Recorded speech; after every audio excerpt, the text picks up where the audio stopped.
Hi, my name is Daniel Fernback from MarineMax, Brick, New Jersey, standing here on the 245 Sailfish Dual Console. Let's take a look. The first thing you're going to notice is there is an astonishing amount of space in the aft. A ton of seating, which also folds in for fishability. This boat spans 8'6", and we're going to check out as the seats fold away. Now you have seats facing aft for fishability, live well, telescoping ski tow bar, rod holders, freshwater wash, and a Yamaha 300 XCA, which is a digital throttle. Moving forward, you're going to notice there's just a ton of space. We're going to have cup holders on top, which is a really nice feature.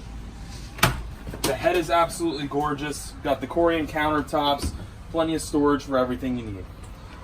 This one also has the hardtop, plenty of shade, has an isinglass 3-piece enclosure that goes around, Garmin screen, Yamaha command link, Fusion stereo, and it has the digital throttle.